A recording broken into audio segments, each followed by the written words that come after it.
Malini as a publication always felt very strongly about positivity online as well as offline. We always believed in spreading good vibes through everything that we post. Well-being is very important to us, and this webinar has been in the works for some time now because clearly it's the need of the hour.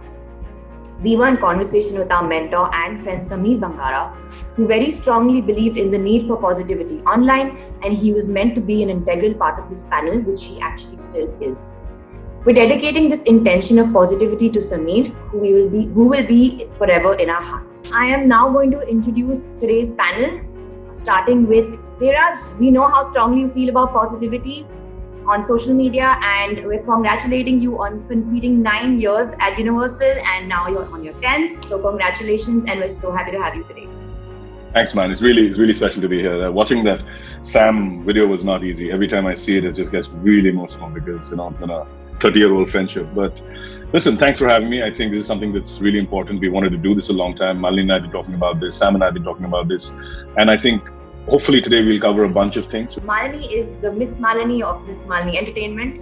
She's not only the founder and creative director at Miss Malini, but an amazing mentor to all of us working there. She's not only an influencer with a strong voice, but also a published author, a social media Jedi, and the founder of Malini's Girl Tribe with over 45,000 members. She has recently started a fabulous initiative called Ignore No More Online. But more on that later. Malini, we're so happy that you're here. I'm so glad that we're doing this. I know he would be very proud of us for continuing this. And I think this is a conversation we've been needing to have for a long time. And I can't think of a better group of people to have it with. The next participant and panelist is Ranveer. Ranveer, thank you for being here. You're a very special creator to me. In fact, a very big inspiration also. And one of the most reputed YouTubers. Beer Biceps is what you're known as mostly, and you're an entrepreneur, a self-improvement creator, and a youth icon with successful 3 YouTube channels. So thank you for being here again, Ranveer. You are actually one of the most integral parts of this webinar because you are a content creator and you manage and house so many creators under your Monk Entertainment, right? So thank you again for joining us. Thank you guys for having me. Firstly, my condolences go out to Sameer and his family. He was a mentor to me. I feel like it's a huge loss for the entire media industry, not just the digital industry. So anyway, keeping in mind the spirit of today's conversation, I feel that this is something that was needed, especially during this COVID-19 lockdown, where we're seeing behavioral patterns change. I think that this is just going to add a good kind of energy to the Indian internet space. So I'm glad we're finally doing this. Last panelist, Khushi Govil. Welcome, Khushi. Scouting for budding creators and building them into strong personalities is what she thrives on. Her motto is creator comes first. She's the head of creator alliances at QP Digital, where she closely works with top creators across platforms like Team 07, Team Tigara, Shyamal, Ritu Agarwal, Nimika, so many more. Actually, this is for Sameer, and I'm so happy it's finally happening because it's been such a long time that we all have been planning this. So yeah, thank you. This one's for you, Sameer.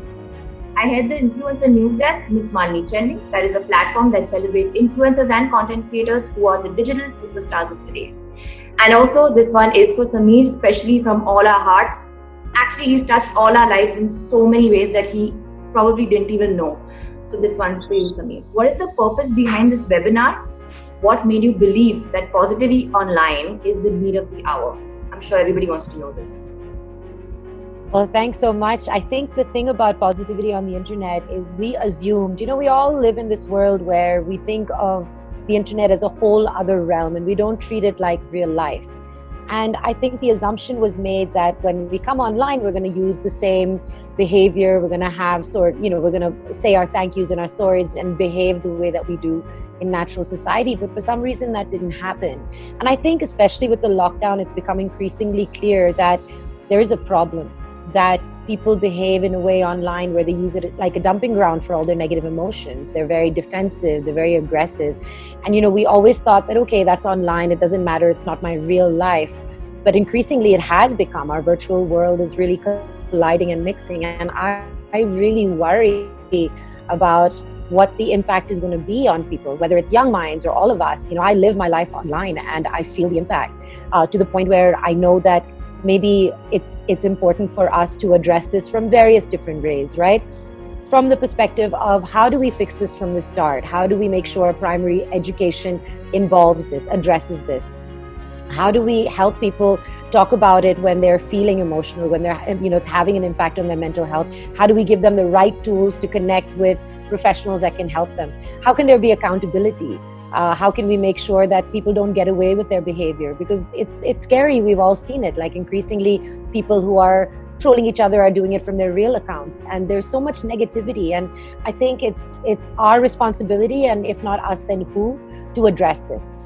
And I've always been a big believer in positivity. I think everyone on this panel everyone here believes in it, knows the power of positivity, and I think that we have to start this conversation now.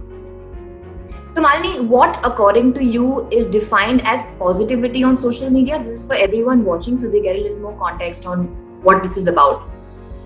I think it's such a simple rule to follow, and I applied this rule from the beginning in my content, which I actually learned the hard way, right? When I started off, I was a gossip blogger, and you think, you can write anything about anyone, and that's all fair game. But then I started to realize that I think of myself as a good and positive person, but I was representing myself online as a gossip blogger and behaving in a way I never would in real life. So a very simple rule for positivity is that behave online the way you would in real life. Think about this one filter. Would I say this to someone's face? And if the answer is yes, then yes. So how do you think that this negativity and hate where did it come from? Where did it begin? Where when you're creating any kind of video, you talk about empathy, you talk about healing. For example, even if one early mentality I followed, from way back in the days, no matter what the topic is, the end of the video will always have a positive call to action. The consumer side of it, because you consume content also, plus you're someone who manages 300 plus creators at the same time, daily. So what would you say about the personality that these creators maintain? How original and authentic are they? Is there a difference between how they behave?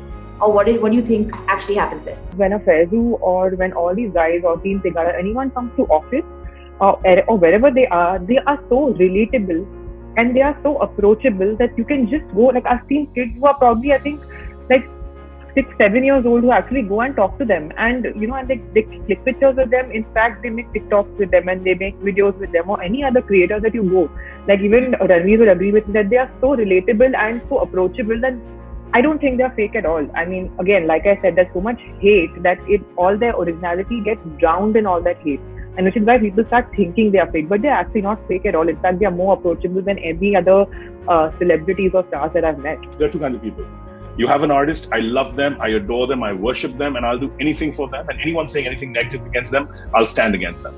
And then there is this whole other world, which is you're better than me, whether you're a creator, whether you're a musician, you're just famous. People like you, people love you. And that in some weird way hurts me and upsets me because I'm not creative. I'm not out there. I'm not as famous. And some bizarre, mental situation that goes on, a lot of this comes. I mean, I think the earliest trolls were born because ranting was a thing. There is this almost like a quotient of being, how negative can you be? How clever can you be when you rant? How incredibly hurtful can you be? It's almost become this new thing of saying, oh my God, if you see him, he says this really incredibly clever stuff, but it's derogatory as hell. So I think the shift that's happened in the last few years is unhealthy. The world is not going to survive like that. And now, especially with what you started with, Karishma, the fact that we've made this humongous shift from what used to be completely offline to only online. I mean, there is literally, you can't go out.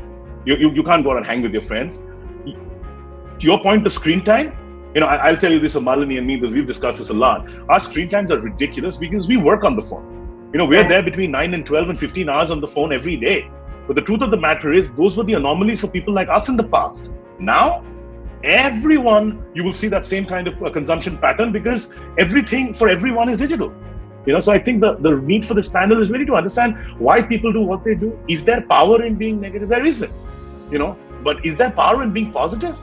Oh my word, there is. So how do you think, artists and creators, how does this impact them emotionally?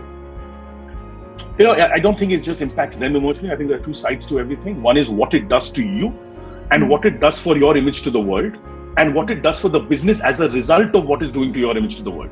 There are a bunch of things that happen, right?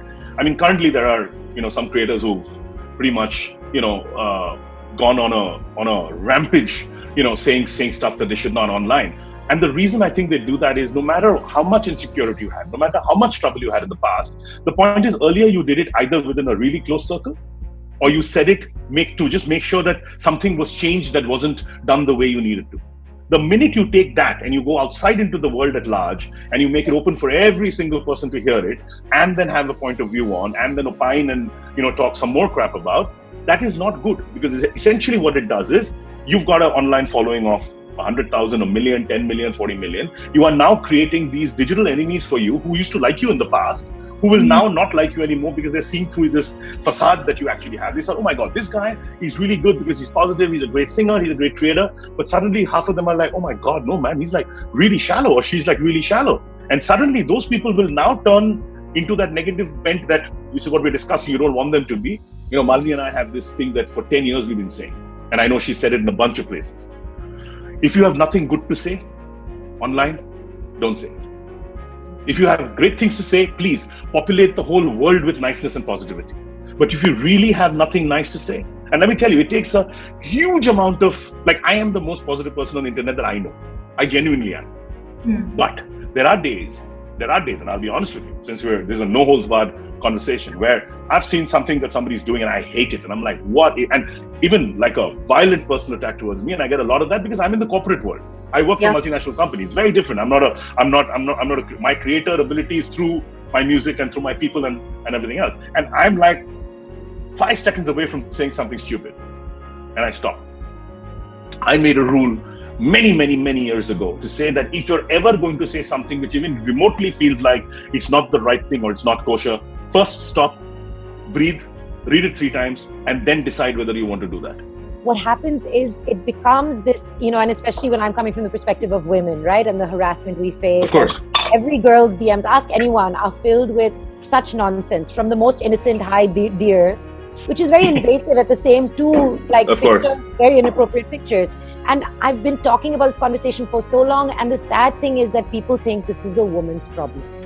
But it's not a woman's problem. It's a man's problem, if not equally, if not more.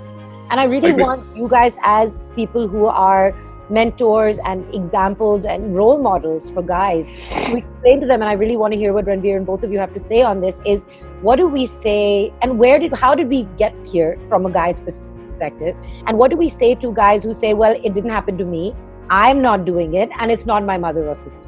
It's kind of, I don't like saying this, but the world is inherently, especially small town parts of the world, there is this latent sexism, and that's something you have to address. You don't see it that much in urban centers, but and it's genuinely not that. I mean, you guys would know best, at least from what I can tell by gauging YouTube comments, because I know that my audience comes from interiors of India mainly, and the mentality is different. So I think that's where it's sprouting out of. And even if you scan all your those inboxes in detail, I'm sure that that's an observation you'll have also, that it's usually not from urban metros. So I think that it's just about education and setting the right example.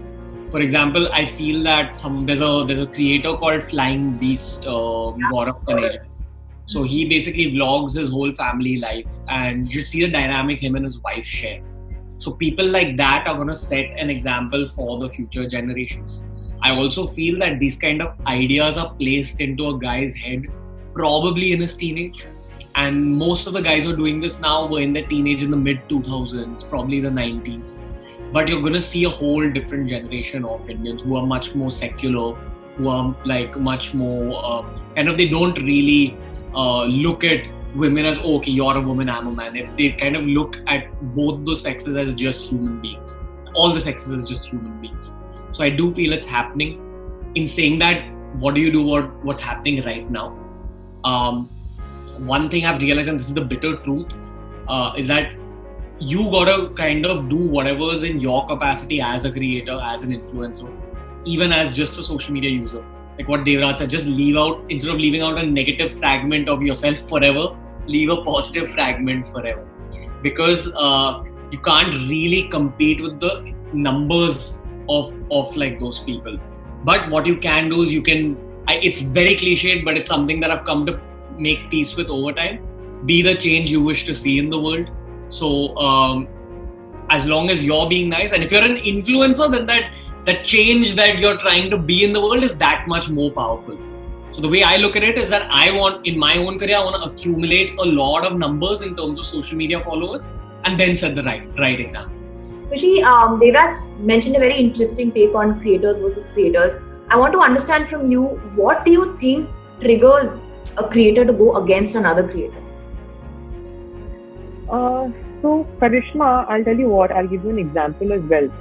I think, okay, so I'll give an example. There's one creator A and then there's a creator B. Creator A has been on a particular platform for the past, say, 4 odd years, 5 odd years, and has managed to get a clout of 10 million, okay, totally. Creator B, on the other hand, comes on another platform or the same platform, and somehow it works for him or her and gets the 10 million clout in probably a year or 2 at max. So human tendency for the creator one to say that, okay, what the hell, how did this happen? You know, what am I doing wrong? And that kind of generates some kind of hate. I mean, to be honest, the art is very subjective. Like today for me, it could be a great painting. It could be a masterpiece. But for someone else, it could just be a splash of colors on a canvas, right? And that's how art is. So for a creator, for me, I could just love one creator, and for you probably would be like, what is this? This is not even art. So, which is why I think this triggers that kind of hate or it's just insecurity I feel that happens with a creator, and that's absolutely natural. Now, for me, I understand to channelize it into either being hate or making it positive by channeling all that energy into creating better content. And you actually have a great perspective on this because you've been around for that long and you've been blogging for that long. So you know, what do you think has changed during this time, you know, between creators? Because as far as I remember, creators always uplifted each other, and suddenly we see this, you know, outrage of sorts. So what do you think we can do as an industry? So I'll definitely answer this, and then I want to come back to Devraj on the guy thing, because I think we need to address that more for sure. I think as an industry, I have seen a big change. When I started in 2008, I was probably like one lone person doing this. So it was a new industry. I was sort of carving the path, but there wasn't so much competition, and there wasn't so much, I guess that whole feeling of collaboration was slowly building in. And I'm always a big proponent of collaboration over competition. Now what's happened is, and this happens in every industry, is it becomes, if somebody else does better than me, then what happens? And I used to really admire creators and YouTubers for being very collaborative. And I always told people, look at them, they collaborate, they do things together, and they build both their audiences simultaneously, as opposed to being in competition, which traditional media tends to do. So I think the important thing is to allow creators to be human. We have made the same mistake, honestly, with celebrities. We put them on such a high pedestal that they have no choice but to at some point topple over. So we apply some sort of superhuman expectations from them where they have to be perfect all the time. And I think we need to, and I think this is something Khushi's also talked about doing a lot with, is one, prepare them. Some of these creators are 16 years old. They're coming online when they're not even fully mature, their brains are not fully developed, and they're coming online in a world where every selfie has to be perfect, everyone's lives look perfect. And we've seen alarming cases where people, you don't know what went on between their perfect feed, what happened behind that. So I think when people are becoming professional creators, I would actually recommend professional mental health alongside that. Maybe tie up with places like Empower or, you know, Live, Laugh, Love Foundation to prepare people with the tools. And I think one of the things Ranveer does so well is he gives people the tools to improve their lives, to deal with things. You know, I've been seeing his stories where he talks about people say, I had a terrible breakup, what do I do? And he says, learn from it. And it's okay to be single. And if you give people this positive reinforcement and these tools, then they will be equipped to be able to deal with it. As an industry, I think it's important for us to be less critical. We are so quick to judge, to be critical, even internally and within the industry where someone will publicly comment. We've seen all these wars that erupt. So we have to be really cognizant of what we're putting into these creators' minds, because at the end of the day, you know, we have to take all of this slightly less seriously. We put so much pressure on these kids who are doing this to express their creativity and do what they can do best. And hey, now I can also make this my career. But we're have superhuman expectations of them, which is not fair when it comes even from a brand perspective, from the fan perspective. So how do we create fandom that appreciates people for who they are? Just like you said, and Kushi said, people love creators because they're relatable. They're the guy I can go up to as a 6-year-old and get a hug from. They're real.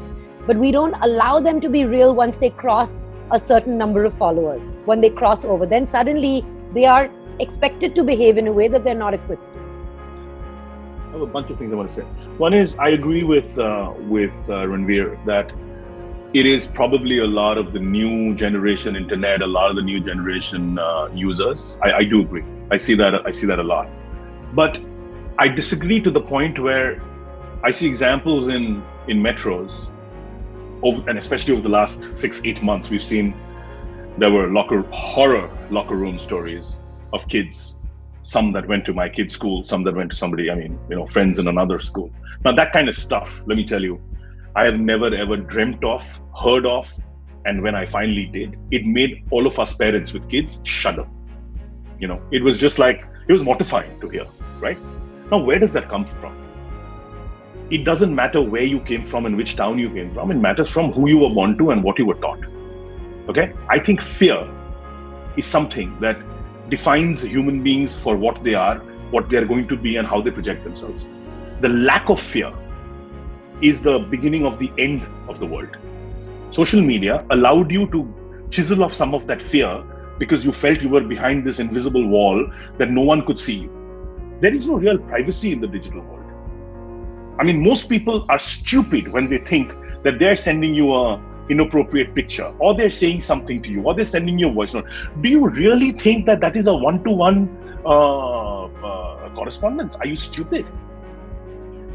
Which guy is smart enough to think that I've sent you a pic, which is highly inappropriate, to a girl who obviously is first flustered, then flummoxed, then angry, then wants to lash out if she has the guts to, and now more and more with the ignore no mores of the world, they will come out in the world and say, stop it, it's not cool, it's not done.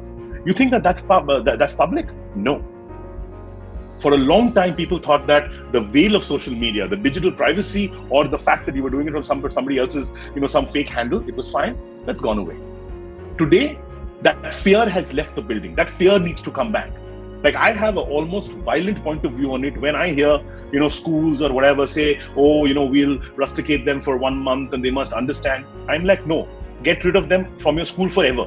Because if you don't make one strong, big stand, and I want to say this correctly, I'm not saying punishment is the key, but I'm saying demonstrable punishment one time or a set of times over a bunch of problems is absolutely required. You have to know that if you do something like this, and this is from a parent to a child while you're growing up, that you will lose every privilege in your life forever. Like, it's that drastic.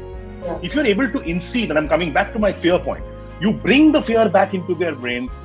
There is decency that you built, which hopefully, comes from your family and your upbringing. And there are all these other wonderful traits that you must have.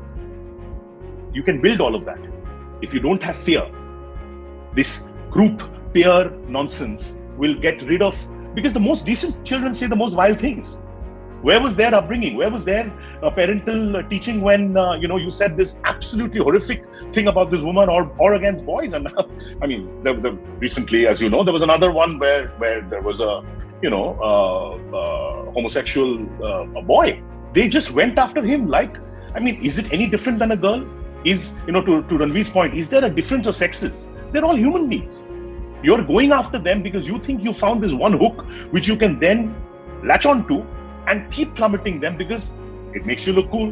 When you talk, sex crap between your friends, you're like, man, I'm the dude. No, you're not.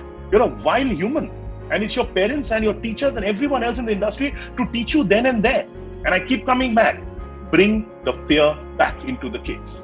Because if they are not afraid, you don't know what they're going to become when, if you're not afraid. If the future parents are not going to teach the future kids that this is criminal. There are laws that may have been slightly vague in the past, and Malini can give us a little more shine on it because she's been really going deep dive into it.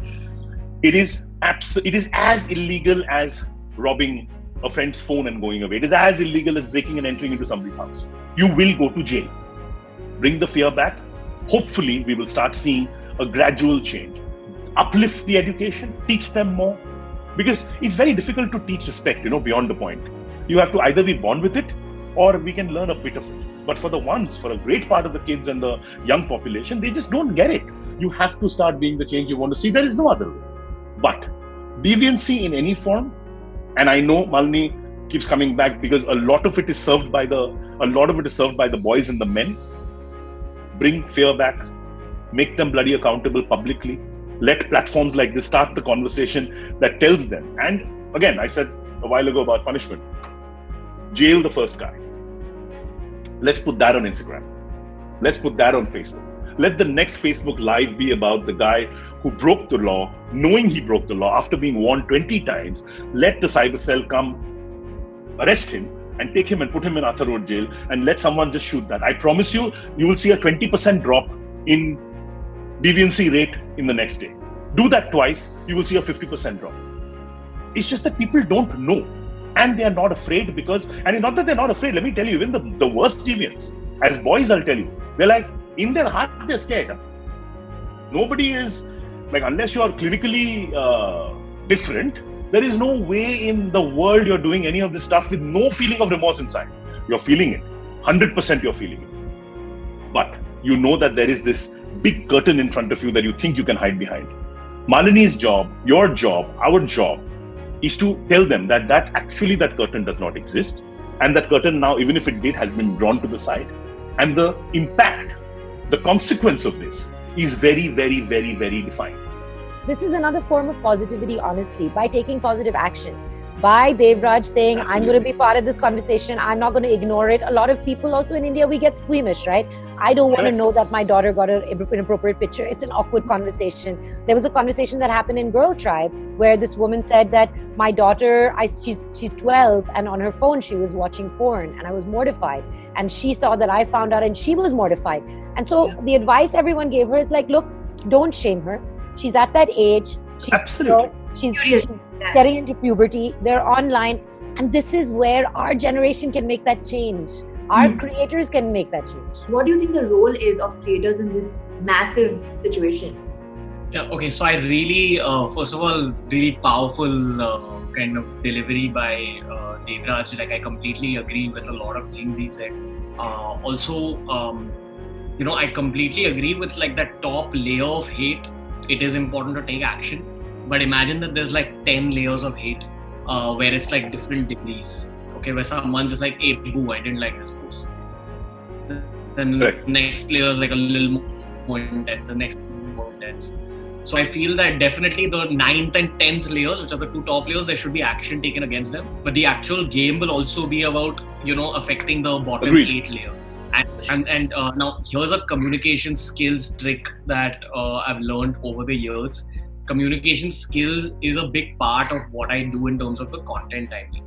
So whenever you're trying to convince anyone of anything, I'm sure all of you have seen the movie called Inception. So in Inception, what they basically do is they place an idea within someone's head without that person coming to know. And then that idea eventually becomes a tree of thought. It becomes a whole thought process. So whenever you're trying to, the communication skills trick is that when you're trying to convince someone to do something, they'll never listen if you just tell them that listen, don't do it. Because then the mentality becomes, okay, I want to do it even more now. For most of these people.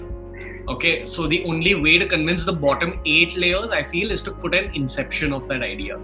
And purely in terms of content, the whole world of content, especially the world of infotainment, which is teaching people things through entertainment, giving people gyan without actually coming on screen, that's moving into the realms of storytelling, short films, or 3-minute videos. Instead of one guy, which used to be me, teaching people fashion, we're able to teach fashion through the medium of storytelling.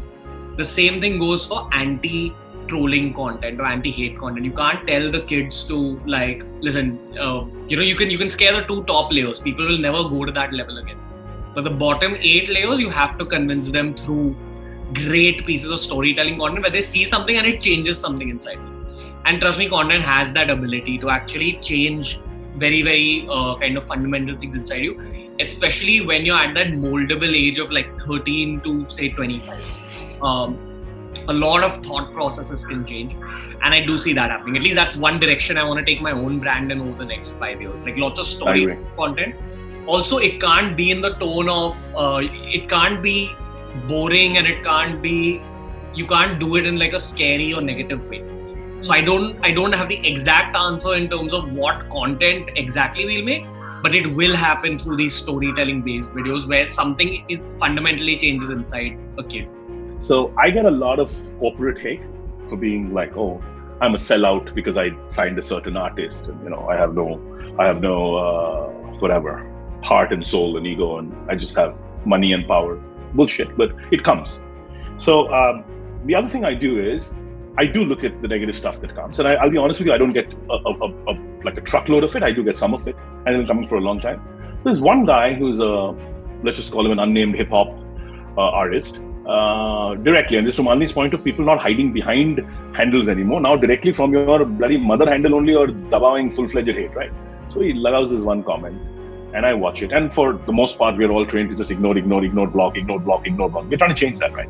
So, and this strangely, before we had this conversation, Malini, about Ignore No More, it's about 6 or 7 months ago, and I said, okay, I need to talk to this guy, right? And I've done that not for one, but maybe 3 or 4. From absolute hate, he's now my new fan. He's now going and telling people how to be positive instead of negative. It needed 7 sets of conversation before I finally picked up the phone, because I said, look, I'm old. I hate typing. Everyone knows I hate being on groups. It like just really angers me. So I just can't tolerate it. So eventually I will get on the phone. But I told him, I said, why do you say that, man? He said, this, you've done this. I said, okay, here is what I actually do. He said, no, but everyone says that, but actually you don't. And I have this horrible habit of anything that I think is controversial, not controversial, whatever. I mean, I'm actually like a girl in that way. I just take good, what do you call them? Screenshots, and keep them for posterity. So I have screenshots of like shit going back ages, right? Something I said, just to know that I said this then, because I'm also old. I'm like double most your ages. So, for the sake of my memory and sanity. And I just send him these screenshots saying, this is what I actually do. On this thing that you're saying, this screenshot is 1 year old. You can see it's timestamped. And I tell you, in 5 seconds, he was like, oh my God, you're right. You are not deserving of this hate. You're absolutely right. Then I say 2 more things. He says, but what about this? I send him 2 more screenshots of it, because obviously I have like a reservoir of that crap. And then I said, hey, let's talk now. And we have this 10-minute conversation. First, like, bro, it's just okay. 7 minutes in, yeah, you're absolutely right, brother. What can I do? Now his frustration, because he started doing this great hip hop thing and it failed, and personal calamity plus lack of doing it hurt him, made him this really insecure, insipid human being. 2-3 minutes later, crying, wailing, saying, bro, I'm so sad. I'm so thankful that you've come. I said, look, man, I mentor people. I belong to a group of people who mentor people, who do it just out of the love and nothing else. We are not professionals. We can't give you advice. We don't charge money. We don't anything, but we can just tell you from the things that we have learned in our life. We can give you some positive thoughts and some things to do. And yes, if you are worthy of it, then we can connect you to the next 20 people you need to. I now mentor this kid. He has now gone and told at least 200,000 haters, because he's reasonably followed, that dude, not our story, but the fact is that he admitted publicly on social media the next morning saying, I used to be a hater. I said these bad things about an industry executive. He took the trouble of calling me, clarifying what he did, and now I am a convert. I will help everyone else who's linked. And I know this because I have been in close proximity working with you. Malini has had some conversations about this with your creators. So I know that you deal with a lot of this, like a majority of this. So tell me about how does Qki tackle this? So Karishma, what happens is that a lot of our creators do get hate, okay, and to be honest, I feel, and it's not fair, because they also have worked hard. I mean, when you ask any of our creators on a short format platform, how long does it take to make that 1 15-second or 30-second video? Just guess. Now I know but you take about an hour. Yeah, right. It'll take an hour, at max an hour and a half. Yeah. These guys, it takes them about 3.5 hours to make 1 15-30-second video, because of the transitions that they're doing, because the effects they are putting, because the perfect sound they want to choose. Okay, and more times than often they hit the spot and they get that many views and everything. But there are some times which they, because like Malini said, that they're 16-year-olds, so or they're 17, or they've just come from different walks of life, and they probably don't think that it's they think that it's okay to post such content where we actually come in as Qki and tell them, we actually go through their accounts, tell them, this might not be the best thing to put up. This is great content, and that's how we kind of tell them to what kind of so basically gender sensitization, that we tell them that not to to kind of not be disrespectful to women, and most of them do understand that. There are just sometimes there's a fine line where any hater could just pick that up and kind of create that small little thing which wasn't even meant to be wrong or bad, and they make it completely wrong, which then even we realize that, oh god, this actually became a problem. And then we kind of try to, and one most important thing is that when a hater or when something like that happens online, we don't react immediately. Like Devraj said that you take 3 breaths, so we take a few days to understand. Because if you react immediately, you start a war, and then things go, he said, she said, blah blah blah. It keeps going bad, right? So we actually wait for the right time, and then kind of release a statement or tell the creator to put up something. And like I said, a lot of thought goes into it, because again, we don't like to or want to hurt anyone's sentiments. At the same time, we want to prove a point that we're not quiet about it. It's not like we're not ignoring it. We've taken it in. We've understood how and the way to talk about it, and then kind of So that's how we deal with our creators and their haters at Qki. I've seen that some of the fans are so obsessed and they're kind of aggressive sometimes, right? So how do you handle fans who go on a rampage on other influencers on their behalf, right? So for example, if I'm an influencer, my fan gets up and gives you a lot of hate because I am against you. You understand? So how do you handle that? See, to be honest, like I said, we have to kind of deal with all the hatred with love, and I think that's the only way that it's going to be fine and create and spread positivity.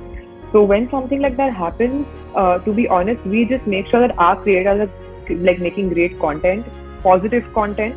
So even if a hater wants to go and comment on anything, they just comment and say, oh no, bad content or whatever, they say bad things about that person.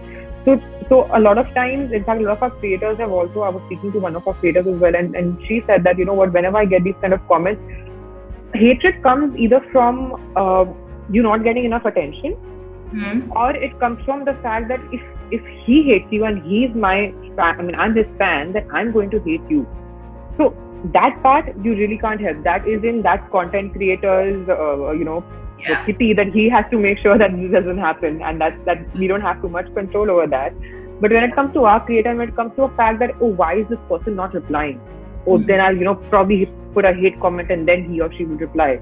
You will not believe it. And I was talking to her and she said that I actually put up, and she usually doesn't get hate comments, and she actually got a hate comment, and a lot of them. So she said, what, God bless you, like Ranveer said. And from that time, the next comment would be, oh, so sorry, I'm really sorry to hurt you like that, but I just wanted a reply from you. People came online thinking, wow, I can now connect with 4-5 million, billion people online, and I'm no longer going to be alone. I'm going to be so cool. I'm going to have all these friends. It's going to be amazing. They come online and sannata. Nobody responds. Nobody likes. Meanwhile, they see everyone else, these creators and other people getting so much likes and so many likes and loves. So you feel even more lonely. So it's basically like everyone is looking for some kind of witness to their life, right? That I exist, I matter. So the only way to do that either is to become someone famous or to get a famous person's attention. Which is why if you notice, if someone follows or likes, they will screenshot the like or so-and-so followed me. And that is such a great mark of accomplishment that, on Twitter, they'll say, if it's a fan club, so-and-so followed me on such and such date. And so it's literally that acknowledgement. So I think you're absolutely right. Exactly what Kushi is saying. You have to kill them with kindness. And it is literally exactly what Devraj is saying and Ranveer is saying, that sometimes when you respond, they feel so happy. And I've always, and I've been to therapy and I got the best advice, and I tell everyone this all the time. My therapist told me that you must approach the world with a shield of empathy and kindness, but not for them necessarily. It's for yourself. Because when you have a shield of empathy and kindness, suddenly when you see someone's hate, you realize maybe you have empathy for maybe they're going through something. Maybe this hate is about something they're really struggling with. And as a result, it actually has almost nothing to do with you. Probably nothing at all. And so then you will not react defensively. You will say, I'm sorry that you're feeling this way today, bro. And I hope it gets better. And sometimes when someone leaves a mean comment, I'll say that, hey, I hope you feel better. And, and if it's a actually constructive criticism, I'll say, I take your point and I'll work harder. But the best thing I've ever heard is that the opposite of love is not hate. The opposite of love is indifference. So if they are coming to react to you, that means they are feeling something and you are evoking something in them that they want your attention, and that's usually it. And you see that a lot. Or someone's gotten riled up, and the sad thing is you see this so often, right? Whenever there is some kind of religious discontent or communal discontent, it's usually some person who's gone and riled everyone up to create this whole war, because again, people want to be part of something. They feel like if I'm part of something, even if it's a lynch mob, I'm part of something. So how do we create positive versions of this? Instead of a lynch mob, how do we create a positivity cell? And I see this so much with people, unfortunately, we've seen a lot of people pass away, sometimes for reasons out of their control and sometimes within. And it's really saddening. And I wonder, and what happens, and it really strikes me, is that when people are gone, suddenly their social media is flooded with likes and love and comments. And the sad thing is that last post they put up will have millions of posts, millions of likes. How do we change that so we start giving people that kind of love while they're still here? I want to understand how can one sort of reinforce this positivity online? You have to just lead by example. And I think exactly what Ranveer and Devraj were saying, as people who are in the public eye, Khushi through her creators, lead by example, because people will absorb that. And then, what I've also noticed, when I became a Bollywood gossip journalist, I started the wrong way. And then I said, okay, I'm not going to do this. It doesn't make me feel good about myself. I'm going to do positive content. And I was so happy to see that there was an audience for it. People did want to consume happy, positive content without the gossip. Sure, they go for the gossip somewhere else, more power to them, enjoy it. But here they came to enjoy the content for the joy of it. So if you lead by example, if you flood anything with positivity and kindness and empathy, and just like Ranveer does every day, with positive reinforcement, with the right lessons, because a lot of times people don't know the right answer. They may not know what the right terminology is when they refer to someone of a different gender. They may not understand what non-binary means. I'm also learning so much. I didn't know AFAB is assigned female at birth, and that people who are non-binary like to be called they and them and not he or she. So it's all a learning process. But the way to do it is not talk down on people, not say, "Arey, you're lower class, you don't understand, and because as soon as you start something with anger, you fail. For instance, there was this auntie, remember, and there was all this uproar because she had said to some guys that, look, this girl's dressed like this, obviously uska to rape ho jayega. And people flamed her to the ends of the earth. Now, I believe in accountability, absolutely. But do you think you're going to get through that to that auntie by attacking her? Never. Never. You have to sit down and understand, and this is where mental health and professionals come into play. Where is this coming from? And that's why I'm really hopeful for this next generation. We are the ones, just like Devraj said, with a 14-year-old daughter. He is in complete control of equipping her with the tools to say, Sarah, you don't have to ignore it. You have to say something if this happens to you. This is not acceptable. You don't have to turn the other cheek. As parents, and Devraj can be an example for even her peers, because through her, through the conversations you have, you can say, boys, this is not cool. This does not make you look cool. This is not sexy. I think we should all be platform agnostic. We should not look at what platform we're on. And at QKey, we always thrive on this, where we make sure that our short format is collaborating with our long format and creating more positivity, so that, like you said, haters don't hate. I mean, there's no, like, if, for example, if a 5 million creator on a long format platform is, kind of collaborating with a 10 million on a short format, and they are doing videos on each other's platforms, and where's the hate? There's no hate. And they're also, again, their fans are following him, his fans are following him. So it's always going to be, it's more collaborative. So I think it makes more sense to kind of come together as a community, as a creator community, platform agnostic, creating content together and then kind of spreading that positivity, because like I said, now creators have so much, like with great power comes great responsibility, right? So they've got so much responsibility because they've got that much power, and they can actually change what their fans think of other creators, with just them making these kind of videos and collaborating with each other. I think that it could start with that. That's what I feel. The real grains of negativity, the community of negativity that's going to basically flame this earth are the individuals. It's not really the creators. It's not the big guys talking out of turn or saying shit and us having a point of view and their mental health and all of that. That's great and that should be sorted. But the real creativity, the real negativity is, to Malini's point, what starts at hello dear and then goes into some vile, metamorphosis of that. And there are millions and millions and millions of those. So it is actually a Miss Malini's job and absolute duty almost, and Bare Biceps and the hundreds of thousands of creators that you have. Khushi, you run 300 of some of the most prominent ones. Is actually maybe, and again, that's a call to action as well, right? How do you tell, not just like this creator more or whatever, not just within the creator community itself, but towards the human beings of the world, towards the kids, the guys who are really influenced, the fans, the population who's watching it. They are the ones who are listening to a Bare Biceps. They are the ones who are listening to Miss Malini, and so on and so forth. So if the creators actually banded together, and God knows we know enough between us, and if you could just make that one perceptible change, saying that, look, man, if they say it's cool to be empathetic, some people will believe it. It's cool not to be negative, and it's great. There is power in positive. If they say it, not just us sitting on a webinar necessarily. I think therein also there will be actually positive, measurable changes that we can bring in. So to me personally, I feel that the population at large is the one that I'm really always concerned about. It's these 8 standard, 9 standard, 10 standard kids. It's the urban or not urban, as the case may be, those kids, because they're growing up with no real, your parents are one part till you're in school or whatever, and then there is this whole world where Facebook is your controller, Instagram is your controller. What you're seeing there determines your social manners or the way you are. There's no one to tell you what's right or wrong. There is no bloody handbook on saying that if you say this, you're going to die. No, there's none of that, right? So it's got to be human interaction. It's got to be people telling people, and obviously people with bigger voices telling people who are individual that it's not cool. And Malini is right. You need to start a movement somewhere. To me, Ignore No More is one thing that will go after a very specific piece of negativity, which is the worst of its kind. But now I'm going to quickly get into the Q&As. We have many, but because we're running out of time, I'm just going to take a couple. Starting with Naushad, I'm going to let Ranveer take this answer first, and then Khushi can jump in quickly. What is the right way for an influencer to own up to a mistake they've made? Very often the apology doesn't seem to make any difference, no matter how sincere the intention, and just leads to even more negativity.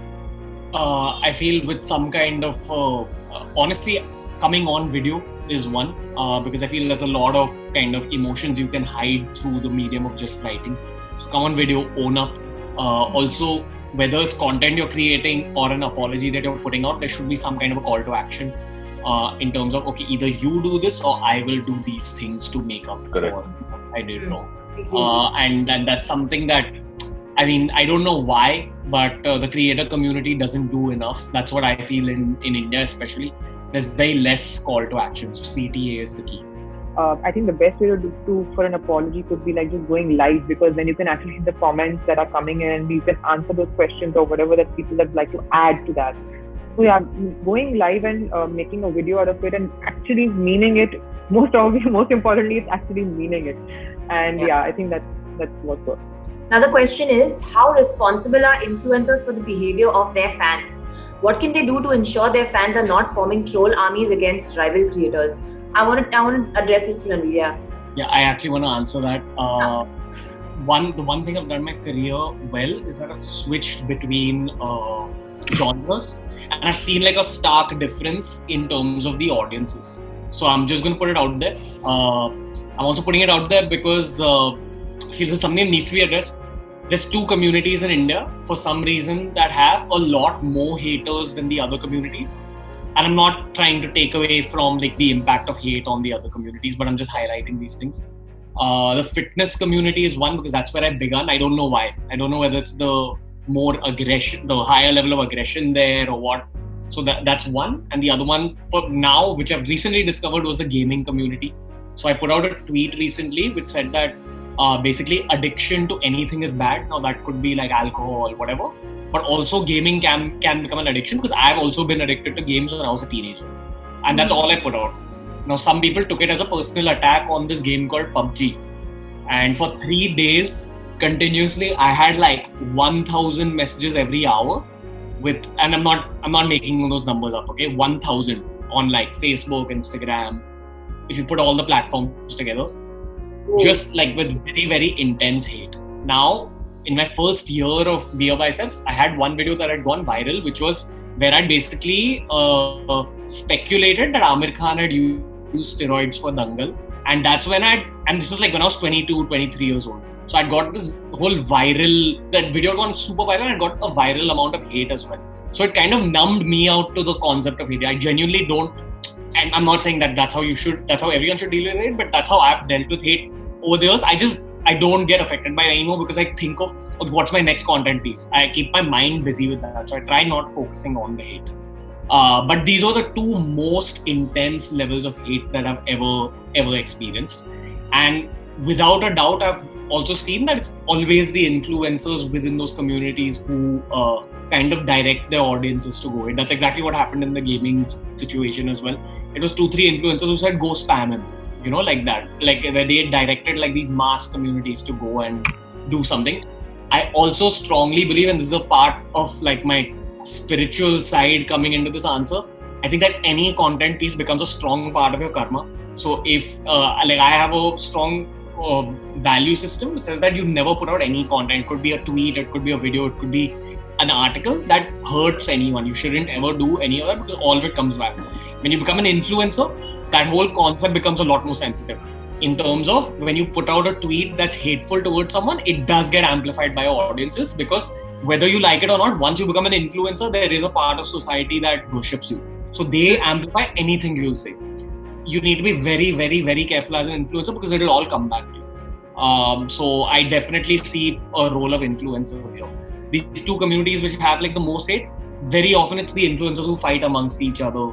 The influencers who say, oh, okay, listen guys, my fan base, please go and attack that person. Okay, quick last question, yeah? Like you guys said, people need attention or validation on social media. But should replying to them become a habit? How can we help them without getting too involved, considering that they're spreading so much hate? Malin, do you want to take that? Yeah, so I think it's a couple of different things, right? I actually realized that I was getting into this really bad habit of trying to reply to everything, and then I was just dropping an emoji. Heart, like, thank you, thumbs up. And I realized that's not the way to behave. And I've tried more and more now to sync what I would do in real life with what I do online. I would never, if someone comes in, has talks to me and says many things, I wouldn't just be like, and leave, right? I wouldn't just be like, I would say something, I would engage them, I would address it, which means maybe you would be able to have less conversations because you can't go talk to 100 people, but have more meaningful ones. I think that, like I said, collaborations and all of that are obviously going to be a part of it. Plus, in fact, me and Malini and I got talking, and we were definitely kind of trying to come up with something, where if you guys could come and help us and say, this is what should be done, coming as experts, into QC and saying, this could be done, that could be done, and what should you do to create spread positivity and kind of cut off the negativity and haters and all of that. And I think that's something that we're trying to do. And also we have we're trying to get a team which actually already have a team which says that looking at the content and saying, okay, this works, like I said earlier, this works, this doesn't work, and you should create more kind of content like this. And we've always actually told all of our creators to and pushed them to always create content for a cause. So for example, if it was WHO, or the World Earth Day, creating more content in terms of COVID, how to wash your hands, how to do all of that. So I think that looking at that, what other negative comments you would actually get on content like that, right? You would, of course, but not as much. Yeah, so that's I would agree with that. You would get it on anything that you read, but yeah, you have a point. Absolutely. That's amazing to hear, by the way. Dheeraj, I'm going to go to you next. What do you think are the next steps that we need to do to ensure there's more positivity and less negativity online? I think we've said a lot that we said, but the one thing Malini said actually really sort of rung in my head is that do we question each other enough, or question people, or as an influencer to many or one to us, that do we actually ask ourselves that, man, would I do that if I was in real life? Would I do that? Would I behave like that? Would I say that if I was in a room full, or I'm in college at Xavier's at the Quad and there are like these 800 people and I'm with my 40? Would I say that? Would I behave like that? Would it even occur to me to say something as it may sound innocuous at that time, or it may be completely stupid or trifle, but the point is, would you actually behave like that? I don't think we don't question that enough. So to my point of bringing some fear back, educating it, using social, to me, and I've always said this and I will always say it, social media is nothing but it is just another form, it's another platform for allowing human beings to raise human beings up, human beings to raise brands up, human beings to raise conversations up, topics up. I mean, it really bothers me when I was saying someone really senior at Twitter a while ago, that it really bothers me every time I say Twitter, they're like, man, that's a rant medium. The world's largest conversation piece news media is very callously referred to as a rant medium. Can you imagine? So it's come to a point where people are ranting so much and they're just spewing so much hate and negativity out that one of the world's top 3 media companies actually is just it's called a rant medium. Why? It's not. It's a place for conversation. Do you know how much good stuff comes out of that? How about I'm saying, look at the positives in life and not the negatives. Yeah. All of us are guilty of it. Let me tell you, all of us are guilty of, crapping a little bit on our leadership, on state, on government, on life, on everything. We all do it. And there is no shame beyond the point, as long as your point of view is your point of view. You don't take it and shove it into somebody's mouth and saying, you please believe it, otherwise you're bad. Or if you don't believe it, I will make sure 2 million people know that you're an idiot. If you don't do that, you live within the box that you do. And like I said, remember one thing, whatever you say, you're saying into a universe that will always retain that piece of information. People forget that. They think, "Arey, aaj ye bol diya na, theek hai na, gone, forgotten tomorrow." No. 8 years later, it'll come and bite you. It'll cost you a job. It'll cost you a relationship. It'll cost you your relationship with your kids, your future lover, your employee, everything. So understand that the digital medium and the social medium it's a very, very, very real extension of who you are otherwise.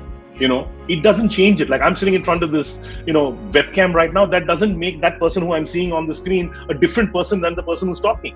They're exactly the same person. Same vibe, same emotion, same IQ, same EQ. But the problem is, it's always, for us, our world has been about IQ, about how to say things right. This EQ, people have forgotten. Yeah. The emotional quotient is what drives humanity. Emotional quotient is what drives creators to become better than other people. The emotional quotient is what makes companies empathetic. It's what is going to take the world into the next millennium. So we better get that checked very quickly. And my only advice to everyone is that it's very stupid to say, be empathetic. No, actually be it. Lead by example. Don't think, oh, you're one person, what can you do? No. You do that one thing, one more person will see you do that one thing, 3 more people will see it. And if many such people do it, that is how positive change reinforcement will keep coming day by day, week by week. Imagine if all of us said that, man, we'll be positive tomorrow. You think we'll be in the place that we are today? No. But I have great hope. I have great hope that as much as it distresses me, and as much as I'm, sort of almost upset by some of the things that I say, I also have I'm the eternal optimist.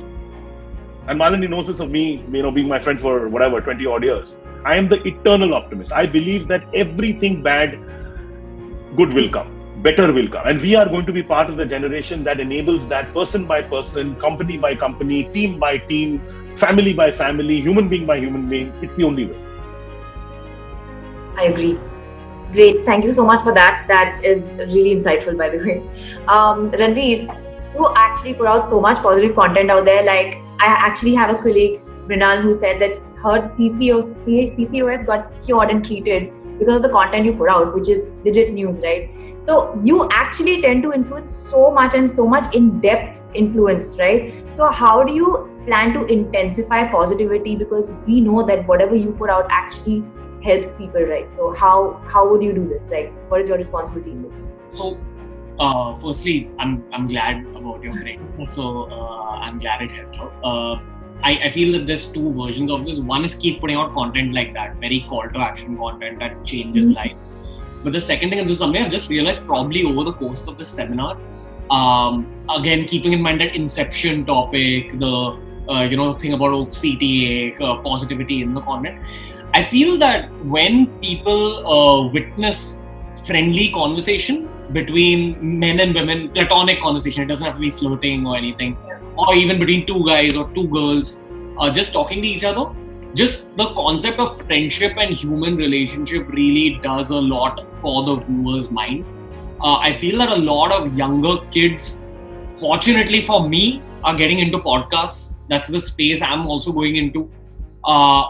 Also, the world's number one podcast is this thing called the Joe Rogan Experience. He does it abroad.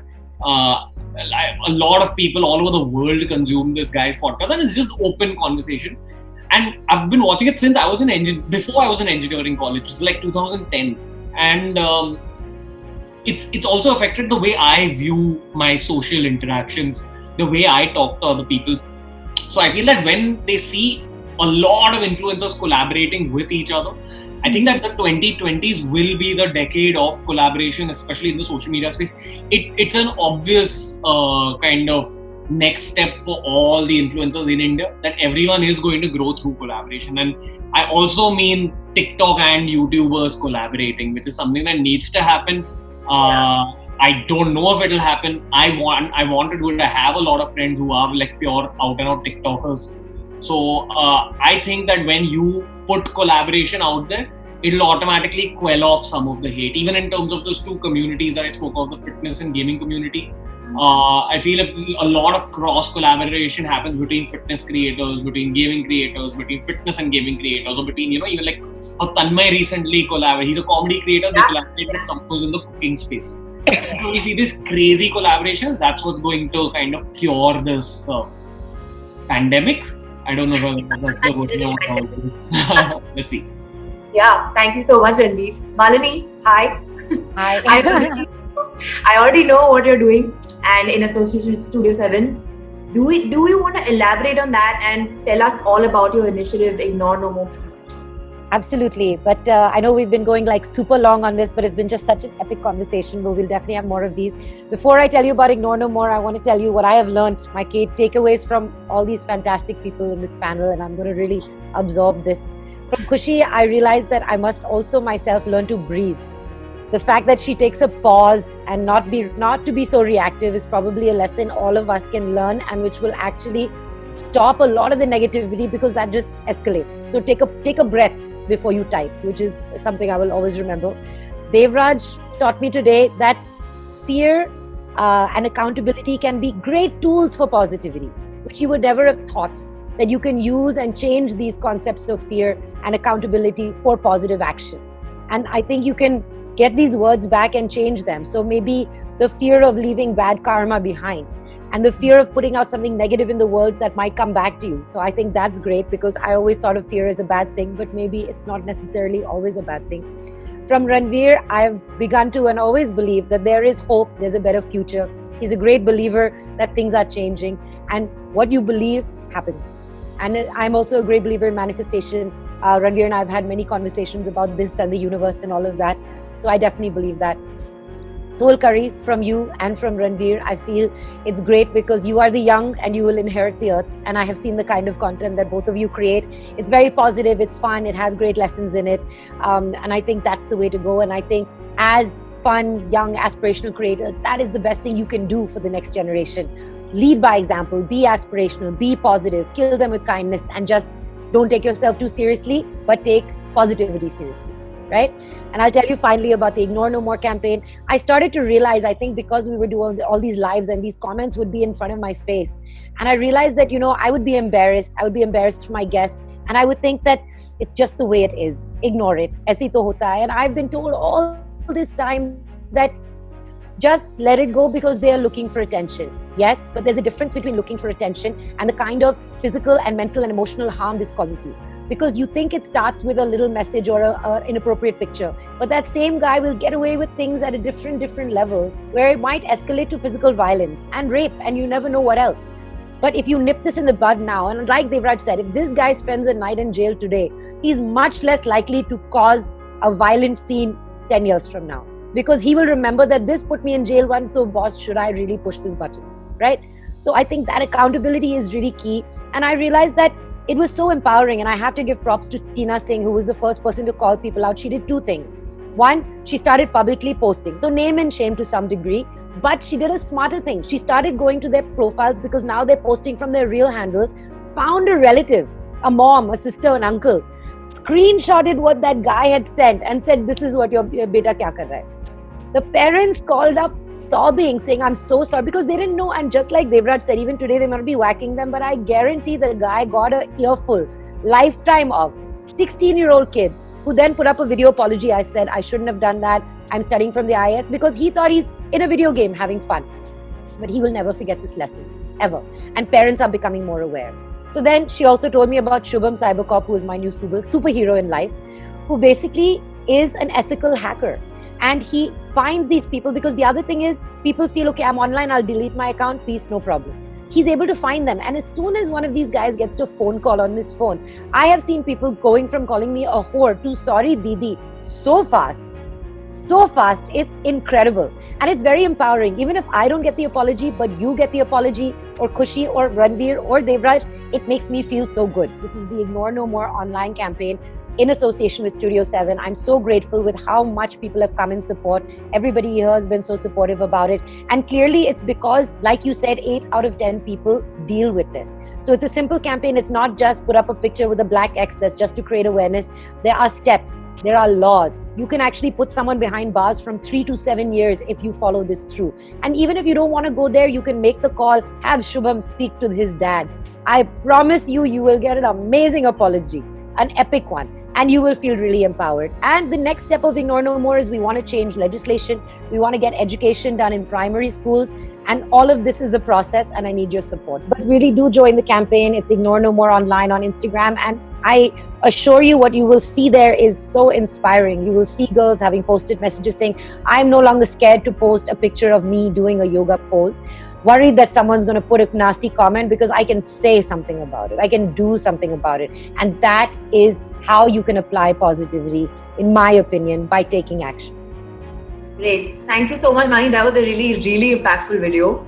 And genuinely, I'm so happy that I could be a part of it also. And I'm sure everyone here who's watching, who's a part of this, wants to actually make a difference and make the world, just not digital, online, offline, a positive space, because it's equally, like we are present there both very, very equally. So I hope that this panel has helped and has made a little bit of a difference, if at all. But I was very happy to be here, and I'm honored to be a part of this amazing panel. Thank you, Malini. Thank you, Ranveer. Thank you, Khushi. Thank you, Devraj. It's been amazing and eye-opening more than anything. Thank you. It's been great. Thank you. That was great, and we can definitely have this conversation for hours, but we will definitely do more of these.